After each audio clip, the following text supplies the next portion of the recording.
White security tries to arrest Black Tech CEO.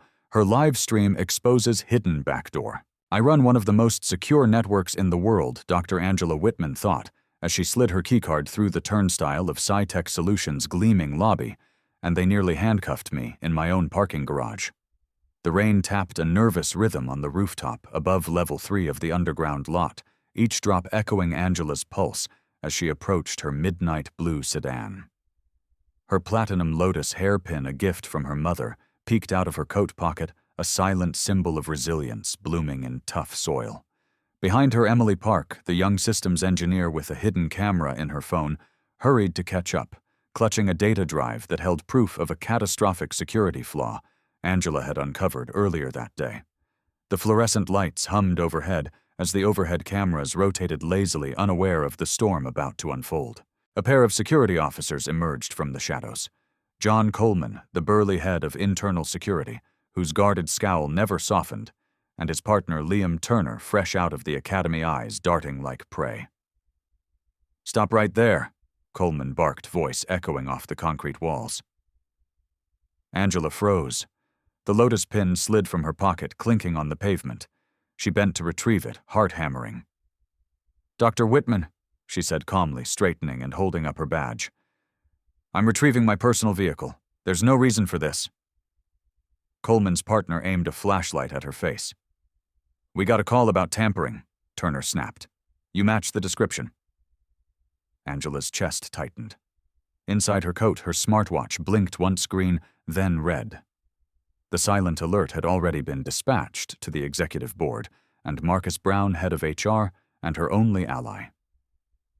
She didn't flinch. She'd built her entire career on staying unshakable under pressure. "You're mistaken," she said, her voice low but unwavering. "I'm in my own garage. I lead global security audits. I have zero intention of evading your questions." Turner shifted uncomfortably. "Corporate protocol," Coleman growled, stepping closer. His boots scraped the cement, mixing with the drip-drip of rainwater leaking from a crack overhead. Angela could taste adrenaline on her tongue. She tapped her watch again, this time 3 quick presses triggering a live stream to Emily's phone and the company's secure server. Emily blinked, fingers trembling as the feed flipped on. Coleman's face paled, but his mouth stayed a stubborn line. "Stand back," Angela warned. For a moment, everything froze, the dripping water, the humming lights, Turner's flashlight wavering. Then a single echoing click, Coleman snapped the handcuffs open, sliding them out of his belt. Angela held up her hands, palms exposed, her lotus hairpin catching the harsh light. "This isn't YouTube drama," she said, voice cold. "This is real." Behind her, Marcus Brown's silhouette appeared at the garage entrance, phone in hand, ready to broadcast the truth. But before he could utter a word, a door slammed somewhere deep in the facility, and footsteps thundered down the ramp. Angela inhaled, straightened her shoulders, and faced Coleman. "You have one chance," she said softly. "One chance to do what's right." The footsteps grew louder, and then she saw the flash of uniforms racing toward them. Suddenly, everything changed. "Don't move, or I'll make you." Those words cut through the garage air like a shattered promise, and for a brief second, I almost believed John Coleman might actually follow through. But then the rumble of unfamiliar boots echoed behind us, and the cold glare in his eyes flickered just for a heartbeat into something like doubt.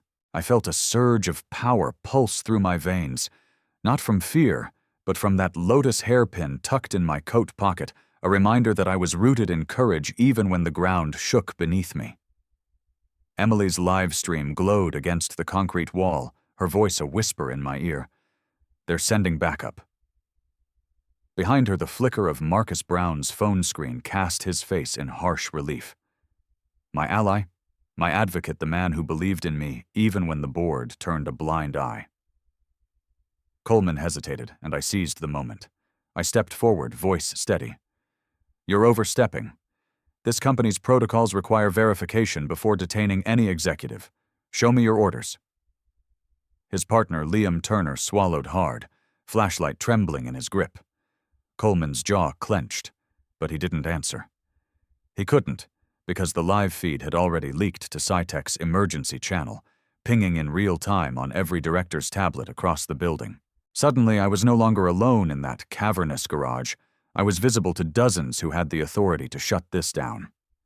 The social media feed spilled onto screens in Manhattan, San Francisco, even London, our twisted little corner of the tech world exposed in a heartbeat. Yet Coleman's mouth curved into a thin, bitter smile. "You think you can talk your way out of this, Dr. Whitman? You're just another woman hiding behind her credentials." His words were meant to strip me of power, to reduce me to skin and gender, but instead they lit a fire under me.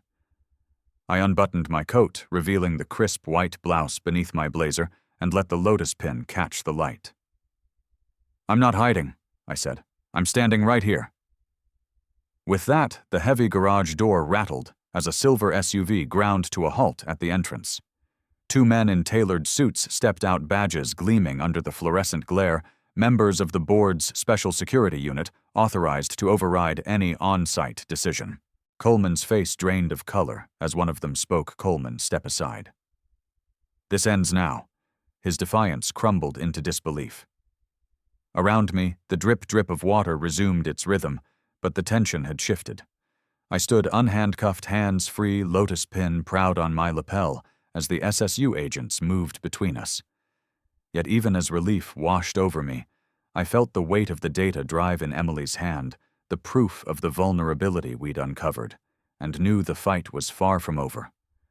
In that precise moment, the garage lights flickered, and I realized the real danger still lay beyond those sliding doors. I never imagined I'd be fighting for my life in my own workplace. I whispered, heart still pounding, as the SSU agents formed a protective barrier around me, their black suits cutting through the sterile garage light like sentinels. The lotus hairpin at my collar felt impossibly heavy, a delicate reminder that roots matter even when the ground you stand on trembles. Behind me, Emily steadied her camera, her eyes wide with fear and determination. Marcus Brown kept one hand on my shoulder, the other clutched his phone, awaiting orders from the board. In that suspended heartbeat, I realized the real battle was only just beginning. As Agent Ramirez scanned Coleman's ID badge and Turner's credentials, I let my mind drift back to the summer I discovered my love of code. I was 12, sitting in the Mississippi Delta heat, teaching myself programming from old textbooks my grandfather salvaged from a school auction. He used to call our little cotton town the Hidden Orchard, a place brimming with potential, yet ignored by the world. Every time I felt out of place here in high school corridors or corporate boardrooms, I remembered that orchard, how fruit can flourish in unlikely soil. That memory was my anchor now. Ramirez finally nodded, sealing Coleman and Turner off with a curt instruction. "You're both relieved of duty pending review." Coleman's face contorted with anger and humiliation, a classic power flip that only deepened my resolve. I straightened my spine and met his gaze. "Corporate policy," I said, voice steady, "demands transparency. You will be investigated for unlawful detention." The irony tasted sweet. A man who once believed he held all the cards now scrambling under a board-level audit. Behind the SSU, an overhead camera pivoted, catching every angle of the confrontation. I felt the weight of those lenses pressing down on me, but instead of fear, they ignited a courageous spark. I wasn't just Dr. Angela Whitman, CEO or ex-Intel officer. I was every woman who's ever been told to smile, stay quiet, and play by someone else's rules. I closed my eyes for a fleeting second and drew strength from that collective history of resilience. Suddenly, Emily's live stream count spiked, thousands watching, commenting, and sharing. A flood of disbelief poured in. CEO handcuffed Lotus Girl stands her ground. The digital tide was rising, and with it came the promise of accountability. Yet as triumphant as that felt, I knew we were far from safe. The data drive in Emily's hand still held that explosive proof of a backdoor vulnerability in CyTech's flagship security platform, proof some board members would kill to keep hidden. I turned to Marcus. "Prepare the secure line. We need to alert our allies at NATO and the Department of Homeland Cyber Defense. This leak could be bigger than we thought." His nod was sharp. As he tapped his phone, I caught Coleman's eyes one last time, an unspoken warning passing between us. He might have lost this round, but the system that empowered him was still deeply entrenched. Drawing in a slow breath, I felt the lotus pin grow warm against my chest, as if reminding me that growth often follows struggle. A new conflict loomed, not just fighting two wrongdoers in a parking garage, but dismantling a corporate culture that allowed them to act with impunity. My next move would determine whether truth alone could topple a fortress built on secrecy. And so as the SSU herded Coleman and Turner toward the exit, I braced myself for the revelations waiting in that encrypted drive. "Do you really think you can silence this?" I asked, voice barely above a whisper, yet cutting through the electric hum of the underground garage. In my hand, I held the encrypted drive, like a fiery ember proof of CyTech's hidden backdoor that exposed thousands of clients to potential cyber warfare. Behind me, Ramirez and his team secured the perimeter, while Emily kept the live stream rolling, her fingers dancing over the screen as she narrated every heartbeat. The lotus hairpin at my collar caught the dim light glowing softly, my symbol of unbreakable resolve amid a storm of concrete and betrayal. We moved swiftly through the garage doors, the SSU agents forming a protective cordon around us, as the private security guards who once served Coleman recoiled at Ramirez's authoritative badges. Every step echoed my determination. I would not let fear steal this moment. As we ascended the service elevator, its metal walls humming with unseen currents, I felt the weight of our mission intensify. The backdoor exploit I discovered meant more than a data breach. It was a crack in the wall between corporate greed and public safety. Too many lives depended on exposing it, and someone at the highest level was desperate to bury the truth. The elevator doors opened onto a sleek corridor, its glass panels reflecting a world where power and privilege often trump justice. Marcus led the way to the Situation Room, a fortress behind frosted glass, where board members and legal counsel would soon convene. I inhaled the sterile air, steadying my racing heart. This was our battlefield now, and every second counted. "Activate the secure conference line," I instructed, tapping the drive's side to seal our evidence. "We need every seat at the table, NATO Homeland Cyber Defense, even the White House IT Task Force."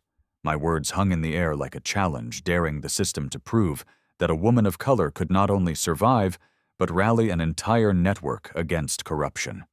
As Ramirez keyed in the authorization codes, I caught a glimpse of my reflection in the polished mahogany door, a composite of resilience and righteous fury.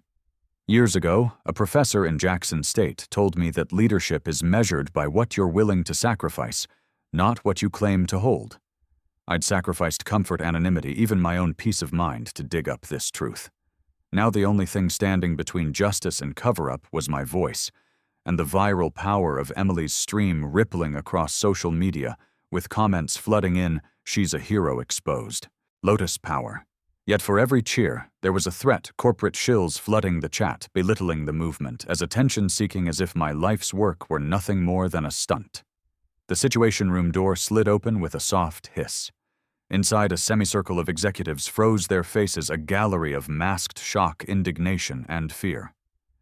At the head of the table, our CFO, a man whose handshake once meant camaraderie, now seemed to shrink in his tailored suit. "Dr. Whitman," he began, voice trembling, "this is unprecedented." I stepped forward, lotus pin shining against my blouse, every eye locked on me. "Unprecedented," I echoed, "because you weaponized secrecy to endanger lives. Tonight you have a choice, transparency or treason." The room held its breath, as though the next words could reshape the future. I opened the drive's lid, the LEDs pulsing like a heartbeat. "Let's begin," I said. And in that instant, the entire corporate illusion shattered, leaving nothing but the raw pulse of truth and the uncharted path ahead. "Everyone in this room just betrayed the world for profit," I said, voice cutting through the hum of data servers like a scalpel. The LEDs on the encrypted drive pulsed rhythmically, echoing the pounding of my heart as I stood at the center of CyTech's Situation Room. My lotus hairpin caught the stark overhead lights, a fragile emblem of hope, in a room built on deception. Around me, board members exchanged uneasy glances, their tailored suits suddenly feeling like armor too heavy to carry. The CFO swallowed hard and cleared his throat. Dr. Whitman are investors. I raised a hand, silencing him. Investors, I repeated. You're talking about people's lives. We're here because you chose to sell access to our clients' most sensitive networks. That isn't business, it's betrayal. The legal counsel shifted in her seat, fidgeting with the contract she hoped would shield them from liability.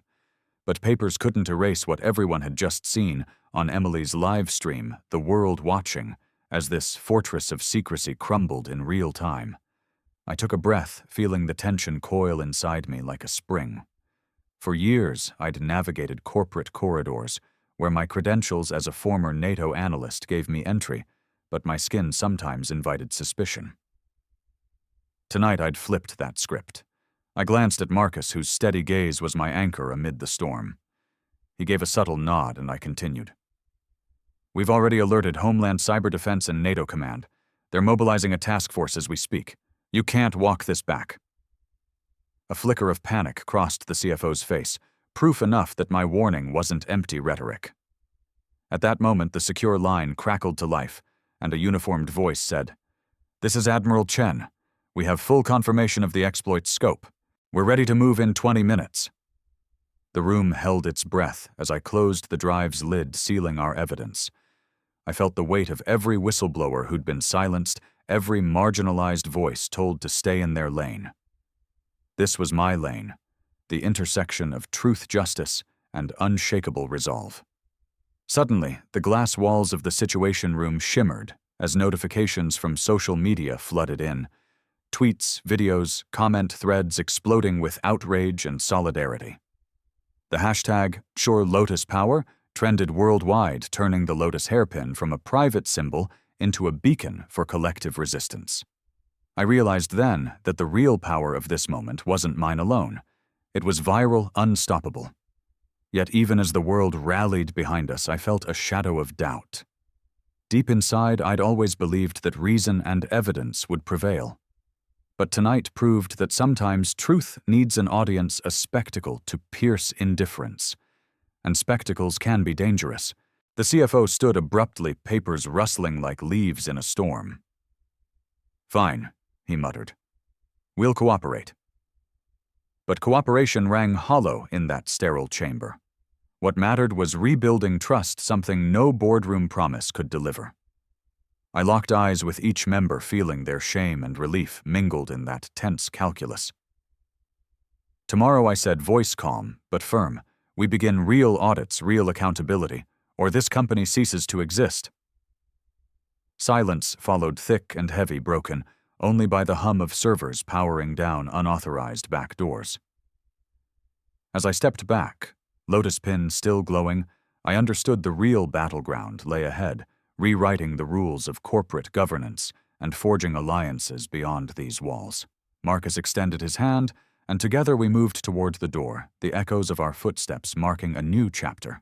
But behind us, the Situation Room lay in ruins of broken vows and shattered illusions, a silent testament to the power of one woman's unwavering stand. And yet I couldn't shake the feeling that someone or something was watching, waiting to strike back. The real test was just beginning. "They think a single op-ed will silence me," I muttered as I stared at the blinking cursor on my laptop screen, the late-night city lights of Washington, D.C., filtering through the half-open blinds. The glow of the screen cast long shadows across my kitchen counter, coffee mug, half-empty lotus hairpin resting beside it like a talisman. I'd spent the last 2 hours drafting a concise piece for The Hill, stripping away every flourish until only the raw truth remained. I did not ask for special treatment. I asked only to be seen.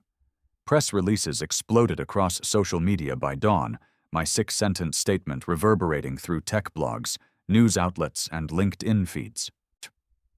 Lotus Power trended alongside Chukchu corporate corruption. I watched the numbers climb, shares, retweets, comments pouring in, people tagged friends. Watch how one CEO took on her own board. Yet even as thousands cheered, I felt the familiar tug of doubt. Had I done enough? Would policy change or merely paper over the real rot? Halfway through the morning, my secure cell buzzed.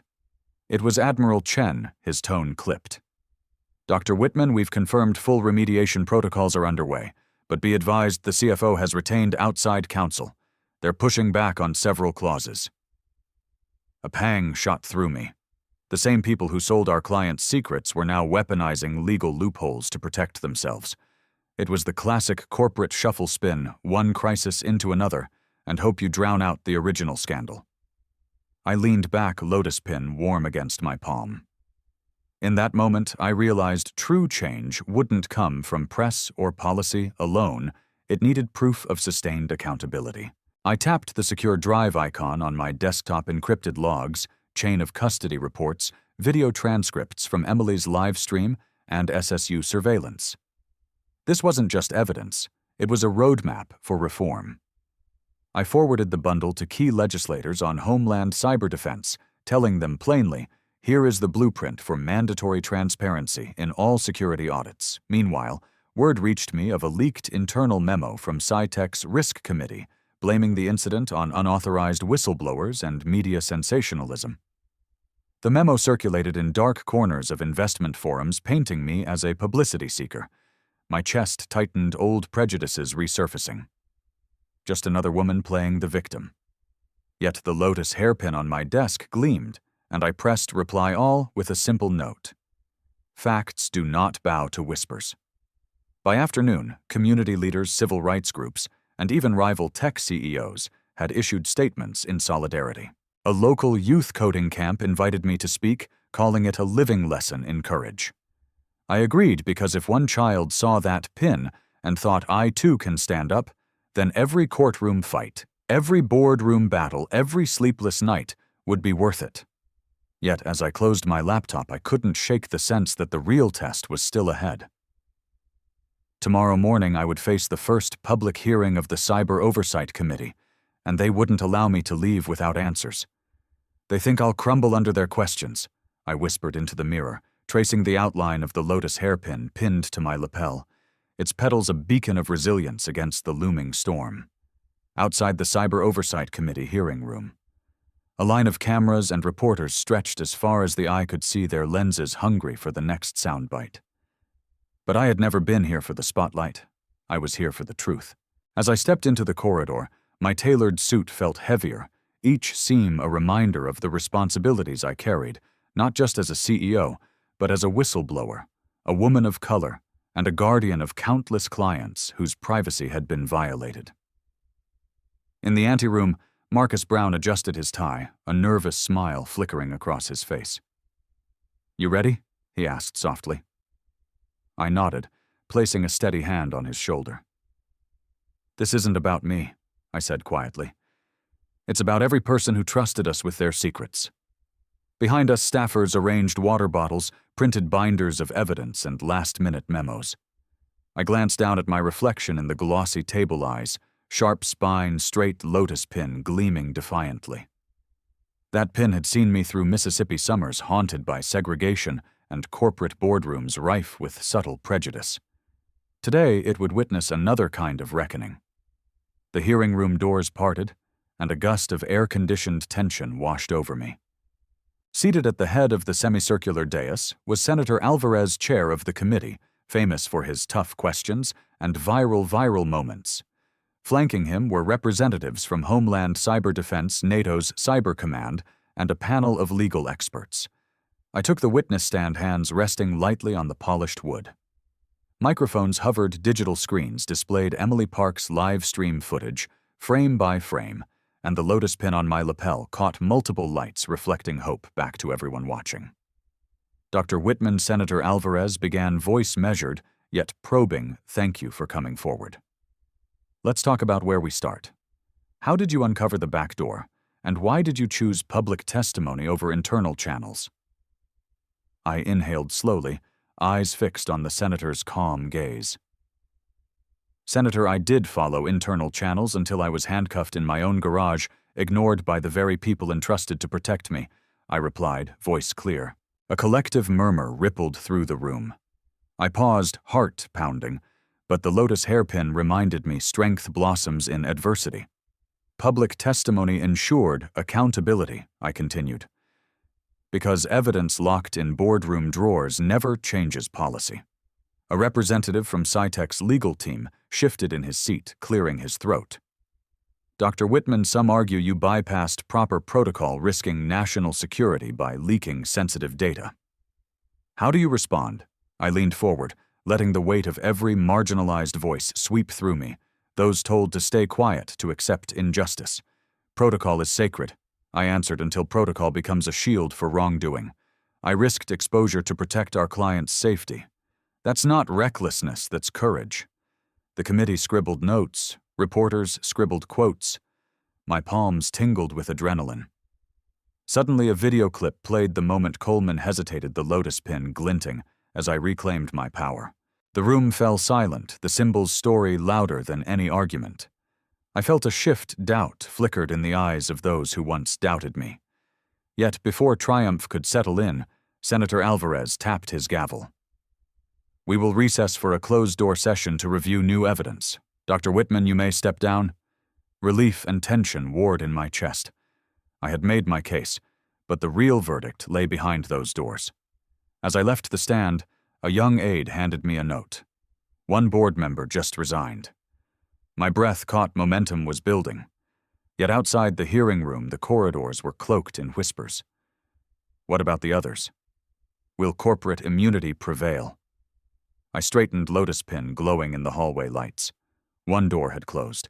Another lay ahead, waiting to be opened. Why would I stop now when I've only just begun? I found myself asking the empty townhouse voice, trembling with a mix of defiance and wonder, as rain began to patter softly against the window pane. The lotus hairpin lay on the kitchen counter, its delicate petals illuminated by the street lamp's glow, still warm from the fires I'd ignited over the past week. Behind me, the secure phone buzzed with new messages. A handful of board members had resigned, federal subpoenas were en route, and young coders around the world were sharing Emily's video of that fateful night. But none of it felt like an ending. It felt like the first crack in a dam built on centuries of silence.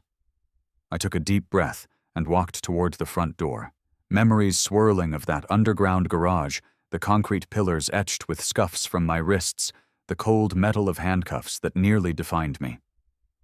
Tonight I wasn't revisiting trauma, I was reclaiming it.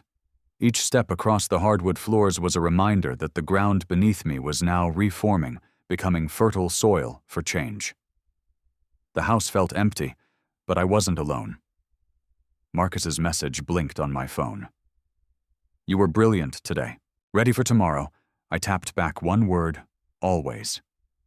In the living room, I found the data drive beside a half-lit candle, its flame dancing like the resolve in my chest. Picking it up, I traced the engraved logo, a simple shield, once a symbol of protection, now a beacon of accountability. Too many shields had been shattered by greed. This one would be repurposed to defend truth. I closed my eyes, imagining every client whose confidence I'd betrayed, know whose safety I'd safeguarded by exposing the back door. Their silent thanks filled me more than any headline. Downstairs, I heard the hum of my laptop powering on. Even in solitude, I couldn't resist one final action, drafting the executive order I would propose to Congress mandating transparent audits and whistleblower protections for all tech companies. The cursor blinked patiently as I typed, "Every company that holds critical data must open its doors to independent review." The words felt righteous but fragile, like the lotus that thrived in muddy waters. I paused, pressing my pin against my heart. Strength wasn't just loud declarations. It was the quiet resolve to keep fighting when the audience had gone home. A news alert flashed, anonymous board member. We underestimated her. I allowed myself a small smile. Underestimation was a luxury reserved for those who ignored history's lessons. I thought of my grandfather calling Mount Bayou the hidden orchard seeds of potential buried beneath prejudice. Now, with each policy drafted and each resignation accepted, I was planting a new orchard, one where diverse voices would flourish, where a single CEO's struggle could sprout systemic reform. Lightning flashed through the blinds as the rain intensified, mirroring the storm of change I'd unleashed.